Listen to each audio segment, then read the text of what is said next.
नमस्कार विद्यार्थी मित्रांनो, आज परत एकदा तुमचं आर्के क्लासमध्ये स्वागत आहे। आणि बघा, काल आपण शिकत होतो इतिहासाची साधने। तर हा इतिहासाची साधने शिकत असताना काल आपण पाहिलं की बाबा भौतिक साधने ही आपल्या इतिहासाची कशी साधने आहेत, त्यानंतर लिखित साधने ही इतिहासाची कशी साधने आहेत, आणि आपण कालच्या तासामध्ये मौखिक साधने पाहत होतो। तर मौखिक साधनामध्ये आपण काय केलं होतं की समजा स्फूर्तिगीते असतील, ओव्या असतील, अशा काही भाग पाहिला होता। तर बघा, आता मौखिक साधनामध्ये मुख्य भाग येतो तो पोवाड्यांचा।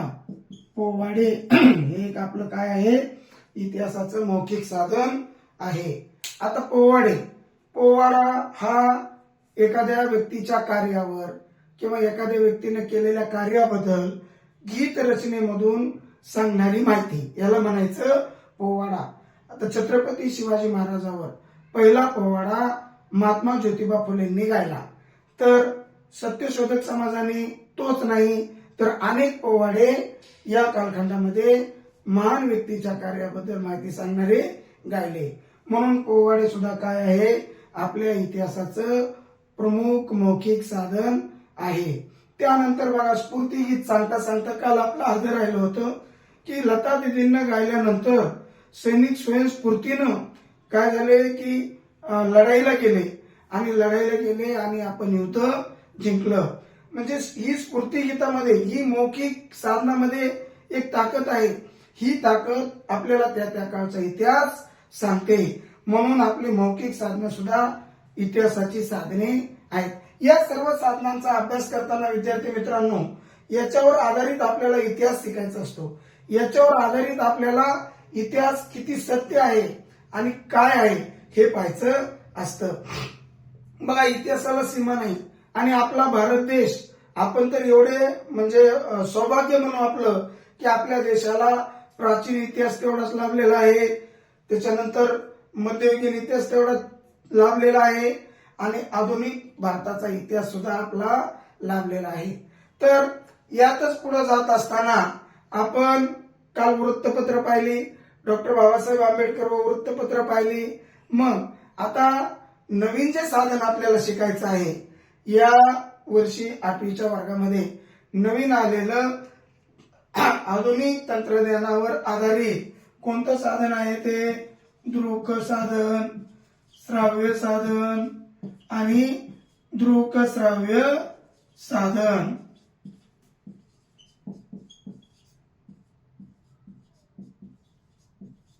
तर ही साधन आपल्याला नवीन या वर्षी शिकायचं आहे। बघा, आता इथं आपल्याला समजून घेणं गरजेचं आहे, दृक म्हणजे काय। दृक म्हणजे विद्यार्थी मित्रांनो, फक्त आपल्याला डोळ्याने दिसणारे, त्याला म्हणायचं दृक। त्यानंतर दुसरं आहे श्राव्य, मग ते फक्त आपल्याला कानाने ऐकू येणारे, त्याला म्हणायचं श्राव्य। आणि तिसरं महत्वाचं आहे दृक श्राव्य, म्हणजे एकाच वेळी डोळ्याने पाहणे आणि कानाने ऐकणे, हे दोन्ही क्रिया एकाच वेळी होतात, त्याला म्हणायचं दृक श्राव्य साधन। आता लिखित साधन असेल, भौतिक साधन असेल, इमारती, वस्तू संग्रहालय, हे आपण 7वीच्या इतिहासामध्ये पाहिलं, किंवा या वर्षी सुद्धा आपण सुरुवातीला भौतिक साधनामध्ये पाहिलं, वस्तू वास्तू, नाणी, पदके, पुतळे, त्याच्यानंतर इमारतीमध्ये पूल, कारंजे, रस्ते, या सर्व बाबी पाहिल्या। आता हे पाहत असताना नवीन जे साधन आपल्याला यावर्षी आधुनिक तंत्रज्ञानावर आले। आता दृक साधनाचं जर उदाहरण द्यायचं झालं तर बघा, छायाचित्रे। आता हे छायाचित्रे, पूर्वीच्या काळामध्ये आधुनिक तंत्रज्ञान नव्हतं, म्हणून काय होतं मित्रांनो की छायाचित्र एखाद्या व्यक्तीनं वर्णन करायचं आणि त्या वर्णनानुसार काय करायचं, या चित्रकारानं छायाचित्र बनवायचं। अशा प्रकारे छायाचित्र तयार केली जायची। परंतु यामध्ये एक आहे की बाबा, हे जे छायाचित्र आहे ते आपल्याला 100% विश्वास ठेवण्यास पात्र आहे की नाही, या मात्र बाबत आपल्या मनामध्ये शंका आहे। कारण आपण अनेक नेत्यांचे, अनेक महापुरुषांची आपण काय करतो, छायाचित्रे पाहतो आणि ही छायाचित्रे पाहून आपण आपल्याला समजतं की ती व्यक्ती दिसायला कशी होती, त्यांचा पेहराव कसा होता, ते राहत कसे होते, काय अंग पोशाख कसा असायचा, या सर्व गोष्टींचा आपल्याला या छायाचित्र पाहिल्यानंतर त्या इतिहासाचा अभ्यास करतो. म्हणून इतिहासाचं दृक साधन म्हणून आपलं काय आहे, छायाचित्रे. त्यानंतर दुसरं साधन बघा, श्रव्य साधन आहे. श्रव्य साधन म्हणजे कानाने ऐकू येणारे. आता कानाने ऐकू येणारे काय, पूर्वीच्या काळामध्ये आपल्याकडं कानाने ऐकून येणार खेड्यामध्ये फक्त काय असायचे, रेडिओ असायचे. रेडिओ आपल्याला ज्या काही बातम्या, ज्या काही घडामोडी झाल्या त्या सगळ्या आपल्याला बातम्या रेडिओ पोहोचवायचा. मग रेडिओ मध्ये आपल्याला ती चित्र दिसत होती का, तर नाही. रेडिओ फक्त आपल्याला कानाने ऐकू येणारं एकमेव साधन होतं. म्हणून याच कालखंडामध्ये आपल्या श्राव्य साधनाचं एक उदाहरण म्हणलं तर ध्वनी मुद्रिते. ध्वनी मुद्रिते पहा, ध्वनी मुद्रिते म्हणजे यालाच आपण आज काय म्हणू, तुम्हाला समजण्यासाठी रेकॉर्ड्स. आता रेकॉर्डिंग म्हणलं की आपल्या सर्वांना माहिती आहे की नाही. रेकॉर्डिंग आपण केव्हाही कुठेही कितीही दिवसाची ऐकू शकतो. म्हणून ध्वनी मुद्रिते किंवा रेकॉर्ड्स हे आपलं काय आहे, इतिहासाचं श्राव्य साधन आहे. आता श्राव्य साधन कसं, ध्वनी मुद्रिते स्वातंत्र्यपूर्व काळामध्ये काही रेकॉर्डिंग केल्या, त्यावेळेस तंत्रज्ञान आलं, त्यावेळेसच्या काही रेकॉर्डिंग आज आपल्याला जशाच्या तशा ऐकायला मिळतात. उदाहरणार्थ सांगायचं गेलं तर बघा, जनगण मन रवींद्रनाथ टागोरांनी गायलेलं गीत, आपलं राष्ट्रगीत, हे आपल्याला आजही ऐकायला मिळतं.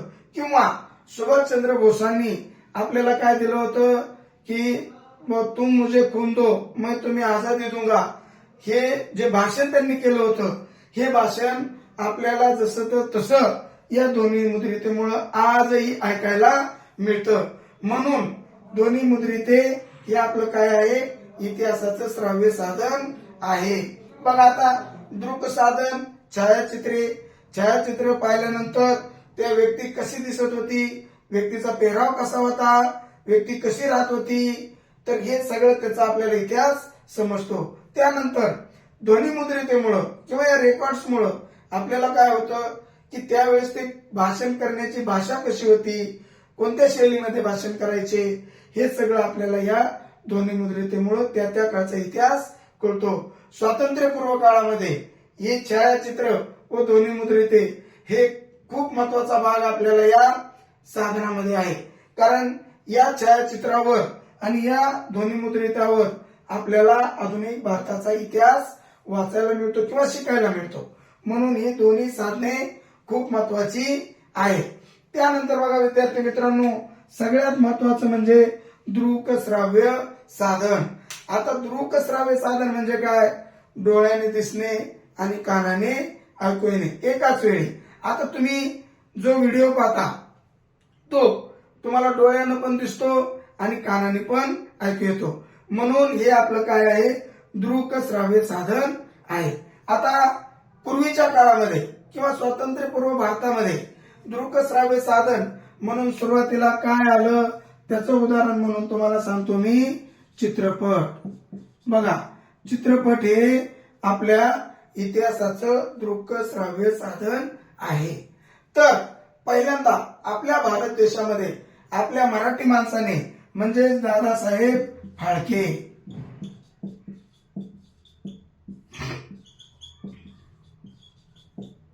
यांनी पहिला चित्रपट आपल्या भारतामध्ये आणला. केव्हा, 1913 साली. 1913 साली पहिला चित्रपट दादासाहेब फाळकेने भारतामध्ये आणला आणि मग ते झालं आपल्या इतिहासाचं दृक श्राव्य साधन. बर विद्यार्थी मित्रांनो बघा, आता 1913 म्हणजे स्वातंत्र्यपूर्व काळामध्ये आपल्या भारताला 1947 ला स्वातंत्र्य मिळालं. त्याच्यापूर्वी 1913 मध्ये चित्रपट हे साधन आलं.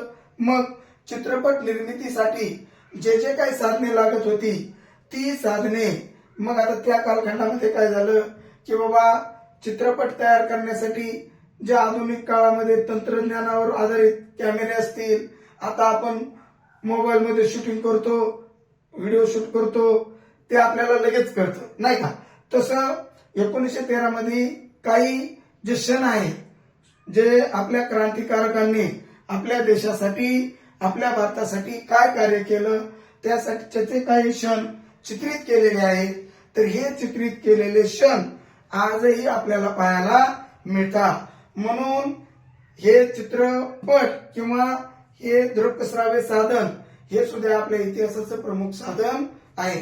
त्यावेळेस काय काय चित्रीकरण केलं, देशासाठी आपल्या देश स्वातंत्र्य करण्यासाठी क्रांतिकारकांनी कसे मोर्चे काढले, त्याच्यानंतर कशा त्यांनी आंदोलनं केली, याचं चित्रीकरण आपल्याला आज पाहायला मिळतं. तर हे चित्रीकरण पाहिल्यानंतर याच्यावर मात्र आपण 100 आणि 1% याच्यावर आपल्याला भरोसा ठेवायला काही हरकत नाही. कारण हे रेकॉर्डिंग झालेलं आहे, चित्रीकरण झालेलं आहे. त्याच्यामध्ये काही आता छायाचित्रावर जसा विश्वास ठेवता येत नाही, कारण छायाचित्रामध्ये सांगताना एखाद्या व्यक्तीकडून एखादं जर वर्णन करतानाच एखादं समजा सांगितलं, त्याचं नाक असं होतं, डोळे असे होते, कान असे होते, हुबेहूब तसे काढता येणार नाही. पण चित्रपट निर्मितीमध्ये किंवा चित्रीकरण करताना मात्र हुबेहूब जशी व्यक्ती आहे तसं आपल्याला दिसतं. म्हणून विद्यार्थी मित्रांनो, ही इतिहासाची साधने, या सर्व साधनांमधून आपला काय झालेला आहे, इतिहास लिहिला गेलेला आहे. म्हणून या साधनांचा अभ्यास करणं आपल्याला आवश्यक आहे. कोणत्या साधनामुळं आपल्याला काय कळतं हे आपण आता या पाठामध्ये पाहिलं. तर बघा, आता ही सर्व साधने शिकत असताना किंवा या साधनावर आधारित जो इतिहास लिहिला गेला तो आपल्याला याच्या पुराव्यानिशी आपल्या पुढे मांडला गेलेला आहे. म्हणून हा इतिहास आपल्याला 100 आणि 100% विश्वास ठेवण्याला काही हरकत नाही. मग बघा, आता अशा प्रकारे आपला इतिहासाची साधने हा पाठ आहे, हा पहिला पाठ. मग परत एकदा तुमच्यासाठी आता मी काय करतो, पहिल्यापासून रिवाइज करतो. तर बघा, इतिहासाच्या साधनामध्ये पहिलं आहे आपलं भौतिक साधने. भौतिक साधने हे 5 प्रकारचे आहेत. कोणते? नाणी, पदके, पुतळे, वस्तू, वास्तू, हे 5 प्रकारचे भौतिक साधने आहेत. हे आपण गेल्या वर्षी पण शिकलो आणि या वर्षी पण पाहिलं. त्यानंतर बघा, लिखित साधने. लिखित साधने, तर विद्यार्थी मित्रांनो, ही लिखित साधने आपली 8 प्रकारची आहेत. मग कोणती कोणती? बघा, पत्र व्यवहार असेल, परदेशी व्यक्तीच्या नोंदी असतील, फॅक्टरी रेकॉर्ड असेल, वृत्तपत्र असेल, चरित्रे, आत्मचरित्रे, नियतकालिके, त्याच्यानंतर पुस्तके, हे अशा प्रकारची 8 प्रकारची लिखित साधनं ही आपल्या इतिहासाची आहे. तर त्यानंतर बघा, मौखिक साधने, जे आपण कालच्या तासामध्ये पाहिलं. मौखिक साधने ही सुद्धा आपल्याला किती प्रकारचे आहे अभ्यासायचे आहेत, मी लिहून देतो. 8 प्रकारचे 5 प्रकारचे भौतिक साधने. तर बघा, आता मौखिक साधने अभ्यासताना आपण काय पाहिलं? स्फूर्तिगीते, लोकगीते, लोककथा, ओव्या, मेळे, जलसे, कलापदके, मुलाखती, अशा प्रकारे हे काय आहेत, आपल्या इतिहासाची मौखिक साधने आहेत. पोवाडे, तर हे आपण एक एक कालच्या तासामध्ये पाहिलं. पोवाड्याला आपण आल्यानंतर आज मौखिक साधन सुरू केलं आणि पोवाड्याविषयी मी तुम्हाला माहिती सांगितली. त्यामध्ये बघा, महात्मा ज्योतिबा फुलेच्या सत्यशोधक समाजाने अनेक क्रांतिकारकांनी केलेल्या कार्यावर अनेक पोवाडे रचले आणि ते गायले. म्हणून त्यामुळं, या गायलेल्या पोवाड्यामुळं त्या व्यक्तीने केलेलं कार्य, त्या व्यक्तीचा इतिहास हा आपल्या समोर आला. म्हणून पोवाडे सुद्धा आपल्या प्रमुख साधन आहे. आणि सगळ्यात महत्वाचं विद्यार्थी मित्रांनो, या वर्षी आपण शिकलेलो दृक श्राव्य आणि दृक श्राव्य साधन हे आपण आज पाहिलं. आता हे साधन मी जास्त वेळ तुम्हाला का सांगितलं, तुम्ही लिखित साधने, मौखिक साधने हे आपण प्राचीन इतिहास असेल, किंवा मध्ययुगीन इतिहास असेल यामध्ये शिकलो. पण हे चौथं जे साधन आहे आपलं दृकश्राव्य आणि दृकश्राव्य साधन, हे मात्र फक्त याच वर्षी म्हणजे आधुनिक भारताच्या इतिहासामध्येच आपल्याला नवीन शिकायला असल्यामुळं ते आपल्याला माहित असणं गरजेचं आहे. त्यामध्ये साधनामध्ये आपण छायाचित्र पाहिलं. छायाचित्र म्हणजे आपण जे जे काही महापुरुषांचे चित्र पाहतो तर हे सगळे एका चित्रकारांनी तयार केलेले चित्रे आहेत. उदाहरणार्थ छत्रपती शिवाजी महाराजांचं चित्र असेल, संभाजी महाराजांचं चित्र असेल, तर हे चित्र त्यावेळेस वर्णन केलं आणि वर्णनानुसार त्या चित्रकारांनी तयार केलेली छायाचित्रे आहेत. त्यानंतर बघा आपण दुसरा मुद्दा पाहिला श्राव्य साधन, त्यामध्ये रेकॉर्ड्स किंवा ध्वनिमुद्रिते हे आपण पाहिलं. आता ध्वनिमुद्रिते त्या कालखंडामध्ये काय काय रेकॉर्डिंग केली. आता तुम्हाला उदाहरण म्हणून मी काय सांगितलं की बाबा सुभाषचंद्र बोस यांनी केलेलं भाषण कोणतं, तुम मुझे खून दो मैं तुम्हें आजादी दूंगा, किंवा रवींद्रनाथ टागोरांनी गायलेलं राष्ट्रगीत हे आपण पाहिलं.